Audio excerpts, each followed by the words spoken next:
Well, thanks for tuning back in tonight. And as we continue this study on Jonah, we're in chapter 1. And I'm going to read, starting in verse 7, go to verse 16. This really gets good. Here's what it says. Then the sailors said to each other, "Come, let us cast lots to find out who is responsible for this calamity." They cast lots, and the lot fell on Jonah. So they asked him, "Tell us who is responsible for making this trouble for us. What do you do? Where do you come from? What is your country? From what people are you?" He answered, "I am a Hebrew, and I worship the Lord, the God of heaven, the maker of the sea and the land." This terrified them, and they asked, "What have you done?" They knew that he was running away from the Lord because he had told them that earlier. The sea was getting rougher and rougher, so they asked him, "What should we do with you to make the sea calm down for us?" "Pick me up and throw me overboard into the sea," he replied, "and it will become calm. I know that it is my fault that this great storm has come upon you." Instead, the men did their best to row back to the land, but they could not, for the sea grew even wilder than before. Then they cried to the Lord, "O Lord, please do not let us die for taking this man's life. Do not hold us accountable for killing an innocent man. For you, O Lord, have done as you have pleased." Then they took Jonah and threw him overboard, and the raging sea grew calm. At this, the men greatly feared the Lord, and they offered a sacrifice to the Lord and made vows to him. This is rich, and I have often thought about water and how water plays such an incredible part in the Bible. It's used in all kinds of different ways. The parting of the Red Sea, Jesus walking on the water. People are viewed in the book of Revelation as a great sea of people. Jesus talked about himself being the bread of life and the living water. Water is used in baptism. It's so symbolic throughout the Bible. And in this case, water is used to really symbolize that battle between following God's call and not following God's call, God's plan and our plan. Jonah was trying to live out his plan, and God had another idea. And I know that happens for all of us. But then, when he comes up out of the deck, from below deck, he immediately encounters people. And oftentimes, when we start waking up to our call, we will immediately encounter people. And the very first thing they did with Jonah is they bombarded him with questions.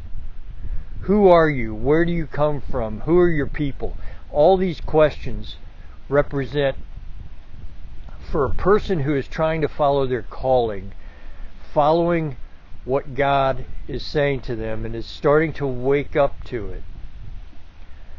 Other people are in the boat with you, and they are affected by it. And when they start asking questions, oftentimes what I have found is, in my own life and in other people's lives, those questions feel like they are just a bombardment, like I said. And people start to question their calling. They begin to question whether they should follow it. It wasn't necessarily the case with Jonah. But I want to ask you, when other people react to your calling, when they're affected by it, like maybe they have to sacrifice because you want to follow your calling, and they start questioning you, what's your initial reaction? Do you want to pull away from your calling? Do you want to stop rocking the boat, so to speak? That's usually the result of their questions. But the truth is, those questions that they ask are just innocent questions. They're just asking. And in Jonah's case, he answered them. And he answered them with the I am statement in the book of Jonah. He said, I am a Hebrew, and I worship the Lord, the God of heaven and earth, the maker of heaven and earth.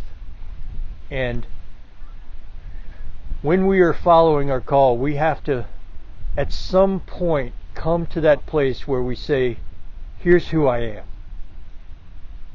And so I want to ask you that. Have you ever done that?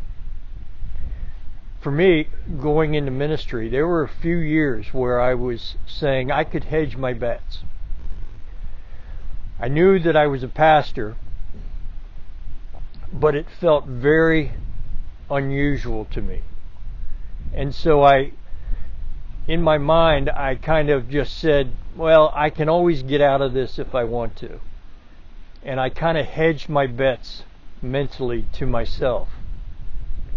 And when people would call me a pastor, I would nod and I would say yes, but secretly I was keeping my options open. Jonah states, I am a Hebrew. And at some point, that's what we have to do. We have to say, I am something. I am a Christian. I am a believer. And until we do that, we are always still kind of just holding back. Have you done that? Have you kind of held back? Jonah stated, I am a Hebrew. And when he did that, there was reactions. And as the story played out, what happens oftentimes is exactly what happened in this story. The men began to say, what should we do? What can we do? And Jonah came up with an answer. And his answer was, throw me overboard and you'll be safe.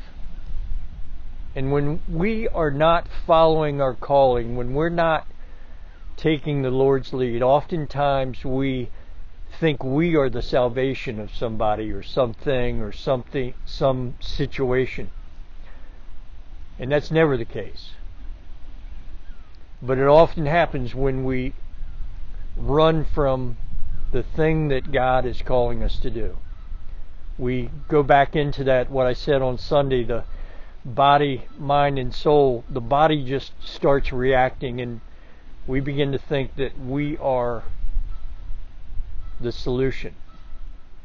When all along, even the people in the boat know God really is the solution. How about you? Have you inadvertently tried to think of yourself or made yourself the solution when all along God is working His plan out and He wants you to understand you're not the solution? He is. I want to invite you tonight to discuss with me the different thoughts that you are thinking about this. You're calling the different people who have reacted differently, and sometimes maybe in a way that made you think you've got to step away from your calling, or that Spirit of God that is moving in you to do something and you're not following it, and you are beginning to entertain a distorted way of thinking that somehow you have to do some heroic act to save the day. let's talk about that. I look forward to it as we continue this Bible study, ending up in the last part of chapter 1. And as the sea grew rougher, Jonah was thinking it doesn't get any worse than this. But then when the men threw him overboard, he found out, yeah, it does get rougher than this. And we'll talk about that tomorrow night.